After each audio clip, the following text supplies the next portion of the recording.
경제학에서 지금까지 불변의 법칙이 생산 요소를 세 가지로 이야기합니다. 생산 요소, 이 생산 요소,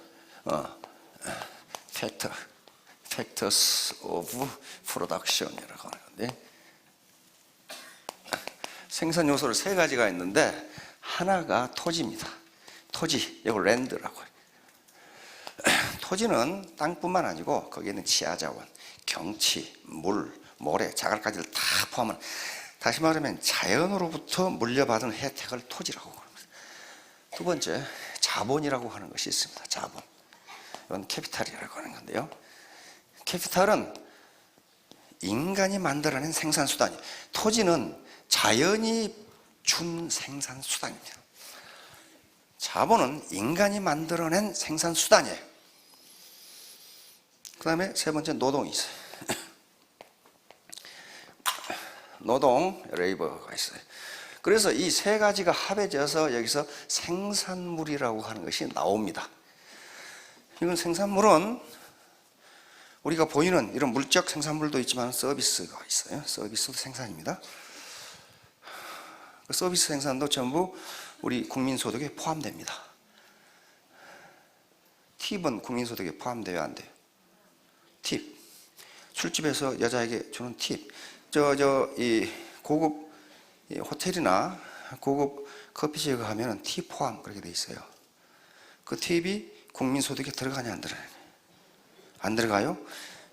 그러니까 아직 경제학에 대해서 아주 기본이 안 돼. 팁은 훌륭한 생산입니다. 그러면 생산이라는 건 뭘 생산이라고 그러냐면은 인간의 효용을 증진시키는 모든 수단, 그걸 생산이라고 해요. 프로야구 선수는 왜 돈을 받아요? 맨 마당에서 꽁치고 노는데, 꽁치는 행위가 서비스의 생산이에요.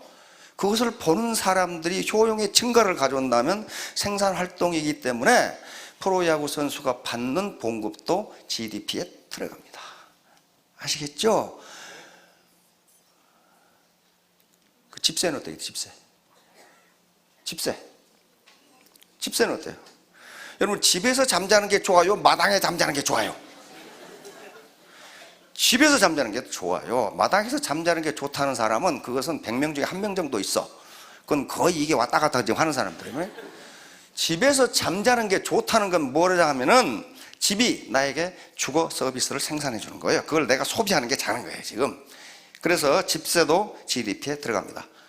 그러면 자기 집에 자기가 사는데 그거 어떻게 계산하냐? 그것은 집세를 자기가 자기에게 지불한 것으로 해서 GDP에 포함시킵니다. 경찰이 없다면 도둑놈이 덕식을 하겠죠. 그래서 경찰 서비스의 생산도 GDP에 들어가요. 왜? 인간의 효용을 증대시켜주는 행위예요. 그래서 모두 들어갑니다. 그러니까 이런 것들이 이제 그걸 생산하는 거예요. 그러면 과거에 지주들이 일했어요, 안 했어요? 만석군 지주가 일합니까? 안 해요. 안 하는데 생산수단, 토지라는 것을 가지고 있다는 이유만으로 소득이 1만석이 생긴다는 거예요. 자, 자본은 뭐냐 하면은 인간이 만들어낸 생산수단이에요. 이 건물, 이게 자본이에요. 이 마이크, 이게 자본이고, 요 칠판이 자본이에요. 제가 이 마이크를 대고 강의를 한 것하고 마이크 없이 한 것하고 어때요? 생산 효율성이 떨어져요. 들을 수가 없어요. 그러면 이 마이크를 사용하는 것이 인간의 만족을 증진시킨다면은 이 마이크는 자본이에요. 이 건물도 자본이에요. 만약에 이 건물이 없이 맨바닥에 꺼져 깔고 앉아서 교육한다. 그럼 어때요? 만족이 떨어져요. 그러니까 인간의 효용, 만족을 증진시키는 모든 행위, 이게 전부 자본이에요. 그러니까 요 자본을 가지게 되면 그 자본이 또 생산을 해줍니다. 이 유스 호스텔의 사장님은요, 여기 앉아서 강의 안 들어. 왜? 빌려주기만 해도 렌트가 나와. 이게 자본이에요, 이게. 그러니까 자본을 소유하고 있으면은, 그걸 넉넉히 소유하고 있으면은 내가 노동을 제공하지 않더라도 계속적으로 우리 한국의 자본주의 시장 시스템이 나에게 소득을 갖다 준다니까요. 갖다 줘요.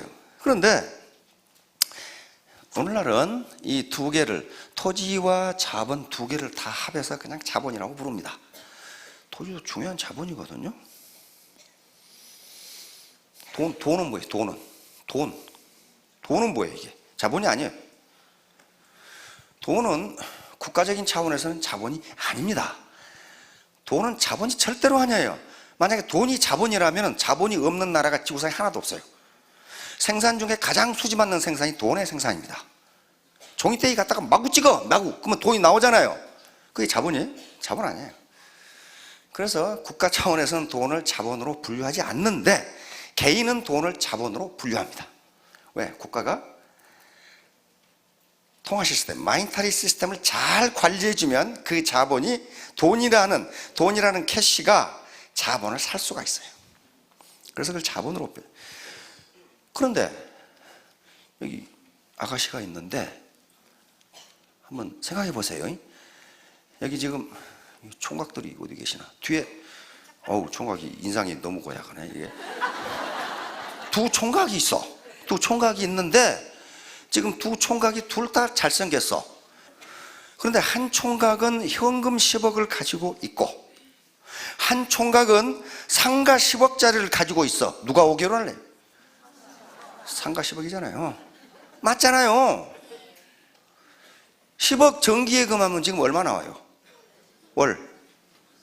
지금 이자율이 1점 몇 퍼센트 그러죠? 2.5%로 잡고 세금 떼버리면 10억이면 한 달에 200만 원 나와요. 그러니까 판매사 한 달에 200만 원은 정기예금 10억하고 맞먹습니다. 지금 현재 그래요. 그런데 지금 이자율이 계속 떨어져요. 1.8%까지 떨어졌더라고. 미국이나 일본은 이자율이 마이너스지요. 지금 일본은 공식 이자율이 0.01%예요. 그래서 0.001이든가 그래. 일본이 이자율이 없어요. 그러니까 지금 선진국 치고 이자가 1%를 넘는 나라가 없어요. 앞으로도 그럴 겁니다. 그러니까 10억 캐시를 가지고 있는 것보다는 10억짜리 상가를 가진 사람이 왜 그래요? 그 상가가 자본 스톡이기 때문에 그렇습니다. 렌트. 그러면 문제는요, 이 두 개 중에 하나를 가지면, 자본을 가지면요, 뭘 갖게 되냐면요, 권력을 갖게 됩니다. 꼼짝을 못해. 그거 나중에 이야기하고.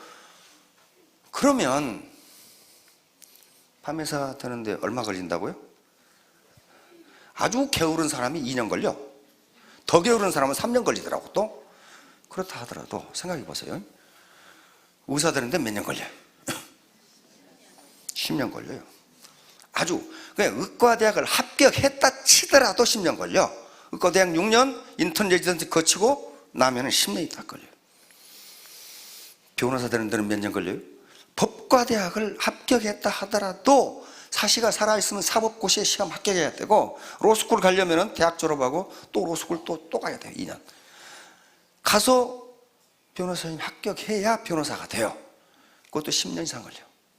교수 되려면 우리 선배님 계시는데 10년 이상 걸려. 대학 졸업하고 석사, 박사, 그 다음에 포스닥까지 다 거치고 나면 10년 이상 걸려. 그 사람 박사학위 받았다고 즉각 채용에 줘도 10년이 걸린다고. 10년이 걸려요. 김연아, 우와, 한 번 출연해 광고비 10억. 나도 김연아 돼야지. 살 빼는 데만 10년이 걸려. 지금부터 빼기 시작하고 살 빼는 데만 10년이 걸린다고. 어? 그리고 그때부터 스핀 이거 타기 시작하면 얼음 위에 서는데 또 10년 걸려. 지금 내가 가만히 보니까 안 돼요. 그거 쉽게 되는 게 아니라고요. 이야, 애터미 사업 어려워. 그러면 쉬운 거 있으면 찾아보세요. 쉬운 게 있나 찾아보시라고요. 없어요. 지금 고상하고 우아하게 돈 버는 방법은 저희들보다 똑똑한 사람들이 다 찾아오고 있어요. 다 찾아오고. 그런 자리가 없어. 고상하고 우아하게. 그러면 자본을 가져야 빈곤에 탈출할 수 있다고 그랬어요. 예를 들어 봅시다. 우리 아들이 한의대를 나왔어요. 이야, 한의대 졸업하니까요, 뚜쟁이들이 열쇠 3개씩 들고 나타나. 근데 우리는 또 그런 거에서 별 감각이 무감각해가지고 지가 좋다는 아가씨와 결혼시켰어.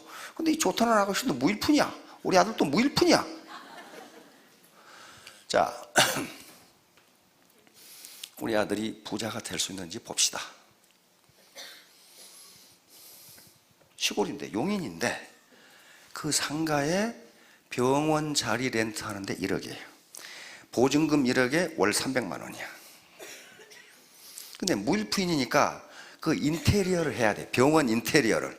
그게 물어보니까 1억이야. 그 다음에 병원 집기 사야 돼. 그렇죠? 뭐 혈압계도 사야 되고 무슨 뭐가 그렇게 비싼지 모르겠어. 그 침상도 해야 되고 닥트도 해야 되고 그런 거 있잖아요. 그게 또 한 1억이야. 근데 전부 신용대출을 받아서 3억을. 거기다가 매월 렌트가 300만 원이야. 그거 내고 돈을 벌겠느냐는 거예요. 그거 내고 부자가 되겠느냐는 거예요. 그런데 주고 나면 없어요. 뼈 빠지게 하는데 없어. 남는 게 없어요. 누가 가져가? 건물주가 다 가져가요. 건물주가. 뭘 가진 사람이? 자본을 가진 사람. 자본을 가진 사람이 다 가져가요. 그러면 이 애터미 사업에서 뭘 해야 돼요? 뭘 해야 되냐? 뭐 때문에 이 짓을 하고 있냐고. 속 터지게. 이 좁은 데 앉아가지고. 로버트 키오사키라는 사람이 있어요. 부자 아빠, 가난한 아빠라는 책을 쓴 사람이에요. 우리 여사님 읽어보셨죠? 그 5권까지 있는데 2권까지만 읽으세요. 3권부터는 무슨 소리를 해놨는지 말이죠.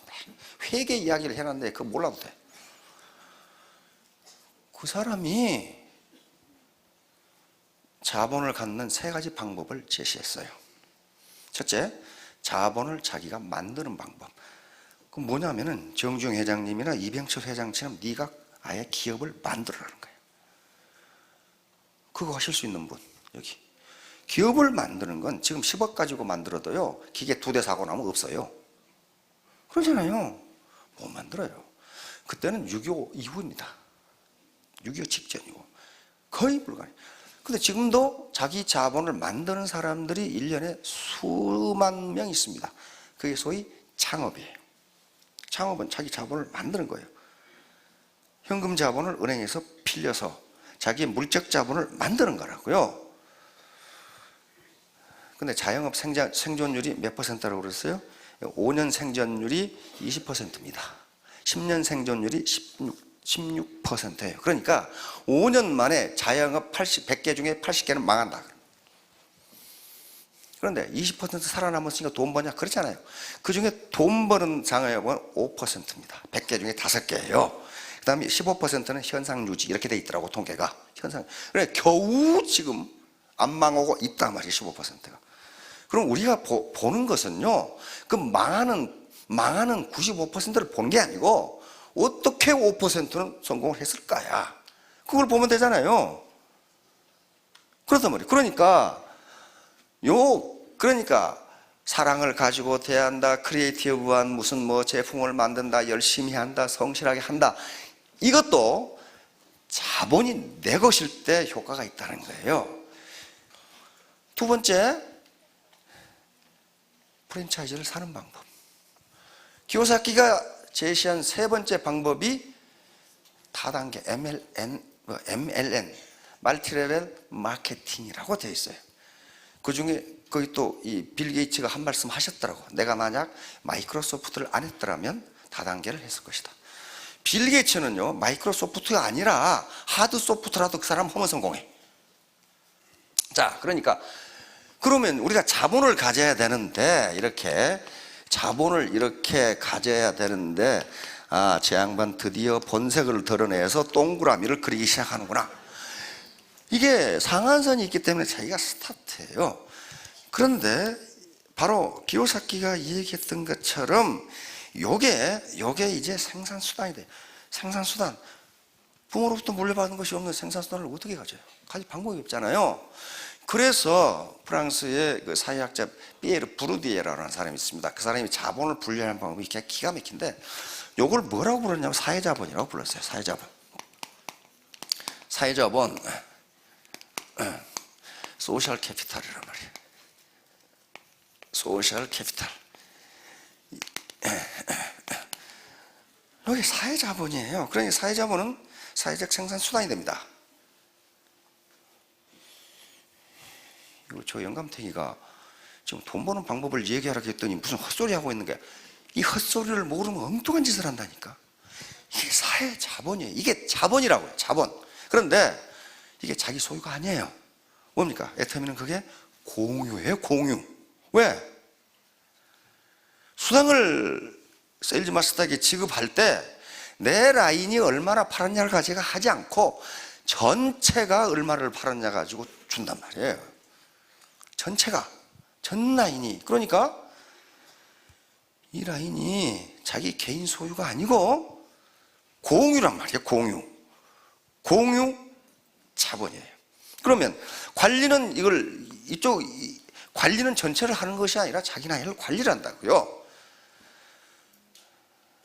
그런데 이게 휴먼 네트워크입니다. 사람과 사람으로 연결해진 네트워크예요. 휴먼 네트워크니까 이게 생산성을 발휘하려면은 퀄리티가 높아야 되고 사이즈가 커야 돼요. 무조건 사이즈만 키우면 되느냐? 안 그래요. 스폰서하고 파트너하고 맨날 싸워. 맨날. 그러면 어때요? 생산성이 떨어지게 돼 있어요. 생산성이거든, 여기 소득은. 그래서 이게 자본은 자본인데 가장 중요한 게 스폰서와 파트너 간의 트러스트, 신뢰예요. 신뢰. 믿지 못하면 싸워. 믿지 못하면. 저 스폰서가 자기 이익을 위해서 날 이 짓을 하라고 하나?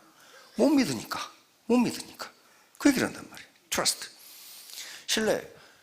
그래서 프랜시스 후쿠야마 그분을 아시죠? 예, 일본계 미국인인데 세계적인 석학입니다. 하버드 대학 존 홉킨스 대학에서 교수를 하셨고 또 미 국무성에도 했던 그분인데 이분이 사회자본의 전문가인데 사회자본 중에 가장 중요한 것이 신뢰다. 신뢰예요. 신뢰가 없으면 사회자본이 작동을 하지 못한다. 그러면 모든 인간은 사회자본을 가지고 있어요. 아버지 아시잖아요. 어머니 아시잖아요. 애가 아시잖아요. 이모님 아시잖아요. 이게 전부 뭐예요? 휴먼 네트워크로 형성되어 있어요. 여고 동창 알잖아요. 동네 개빵 아줌마 알잖아요. 알아요. 그 다음에 떡볶이집 아줌마 알잖아요. 그게 소셜 네트워크예요. 그러면 문제는 이제 신뢰를 어떻게 할 것이냐는 문제를 아주 옛날부터 신뢰가 가장 중요하다는 얘기를 현자들이 계속 해왔어요. 그 말은 무슨 말이에요? 현자들이, 공자님부터 시작해서 현자들이 신뢰가 가장 중요하다고. 최근에 그 정주영 회장님까지 신뢰를 잃으면 모든 것을 잃는다. 정주영 회장님 그랬어요. 왜 그 양반들이 그 얘기를 계속 할까? 그 말이에요. 왜 계속 하겠어요, 아가씨? 신뢰를 얻기가 힘드니까. 신뢰를 얻기 쉬우면 그 소리 오면 뭐 미친놈 아니야 이거. 그렇게 된단 말이에요. 매일 밥 먹어라. 그 얘기 해놔봐요. 네가 먹지 말아야겠도 먹어. 그렇게 될 거 아니에요. 그런데 신뢰를 얻어라 그 말은 모든 사람이 신뢰를 얻기가 어려우니까 그 말을 자꾸 하는 거예요. 쉽다면 그 말을 안 씁니다. 그러면 신뢰를 얻는 누가 돼야 돼요? 내가 돼야 돼요. 내가. 어떤 책을 보니까 그랬습니다. 너 나 못 믿어? 그 말은 너무 못 믿는다는 거예요. 왜냐하면 신뢰는 육감으로 이렇게 대하면서 저 사람 믿을 만한 사람 이렇게 오는 거지. 야, 너 내 말 못 믿어? 그러면 절대로 못 믿는다는 거예요. 절대로 못 믿는다는 거예요. 믿는 사람은, 믿을 만한 사람은 그런 얘기를 안 한다는 겁니다. 그런 얘기를 안 해요. 정주영 회장님이 그래서 거래하면서 야, 너 나 못 믿어? 그런 얘기 했어요? 안 해요. 상대방이 그 사람의 하는 언행을 보고 믿음이 오느냐 안 오느냐예요. 오느냐 안 오느냐예요. 스폰서가 파트너한테 여러분들 내 말 믿어. 그 말은 그 사람은 못 믿어요. 그 말 안 해도 믿을 만한 스폰서는 믿어요. 그렇잖아요. 자, 그래서 무신분립, 이게 지금 논어에 있는 얘기입니다. 논어에 아주 기가 막힌 말이에요.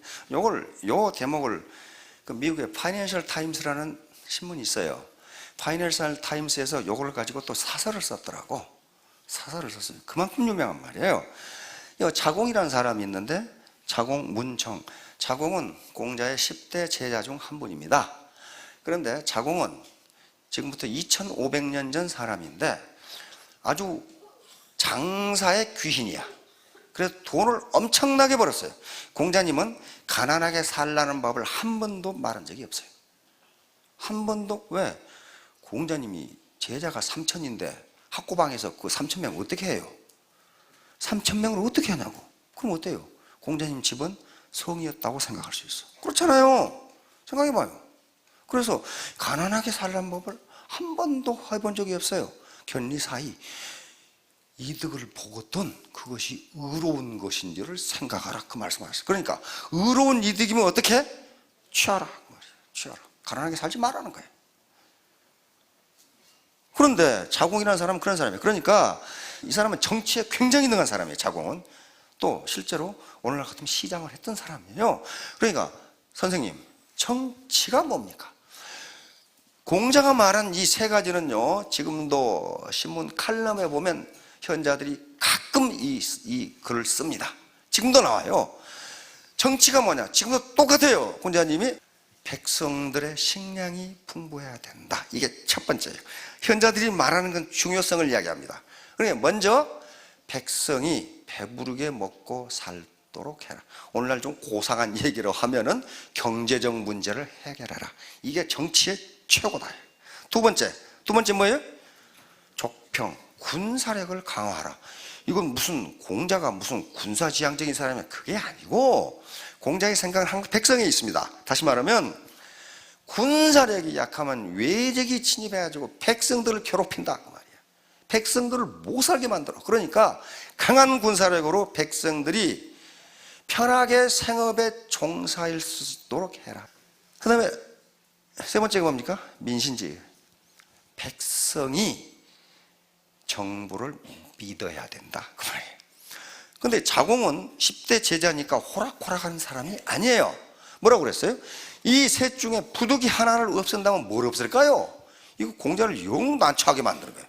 그러니까 병을 없애라. 병을 없. 그러면 무슨 말이에요? 우선 백성이 배부르게 먹고 살도록 하는 게 최고다. 그래 또 물어. 그러면 둘 중에 하나 없앤다면 뭘 없앨까요? 그러니까 밥을 없애라 그런단 말이에요. 나머지 뭐만 남아? 신이 남아요.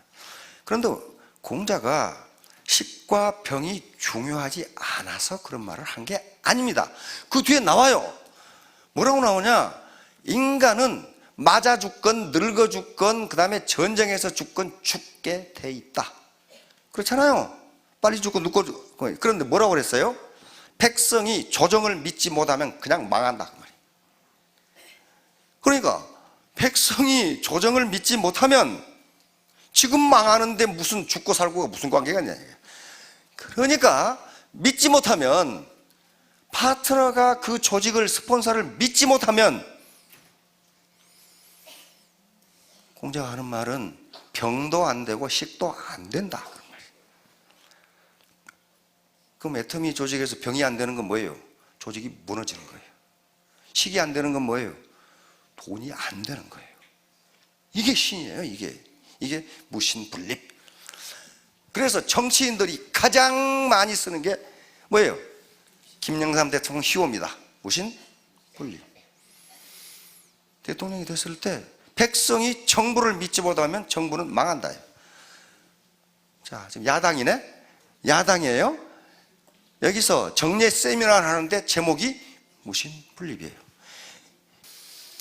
이게 그렇게 중요해요, 무신분립. 그러니까 정당이건 정부건 어떤 그건 백성이 믿지 못하면 망한다. 이번에 우리 박근혜 대통령님 중국 전승 기념일 천안문 광장에 사회를 하셨죠. 그런데 유일하게 시진핑과 점심을 같이 했다고 들었죠. 자, 시진핑이 우리말로는 석금평이 박 대통령 앞에 써놓은 글자를 보세요. 뭐라고 써놨어요? 이심전심 무심분립. 당신과 우리 말 안 해도 마음과 마음으로 통해야 되고, 그 다음에 국제관계에서 믿지 못하면 우리의 관계는 깨진다. 그런 말이에요. 깨진다. 이렇게 써놨어요. 그러니까 국제관계건 국내 정당이건 애터미의 다단계 조직이건 파트너가 스폰서를 믿지 못하면 망한다. 망하는 것은 두 가지입니다. 라인이 무너지고 생산성이 떨어지고 소득이 떨어지고. 그래서 자, 이제 자손에게 가난을 물려주지 않으려면 뭔가 생산수단을 가져야 되는데 가질 방법이 뭐가 있냐? 없어요. 없어.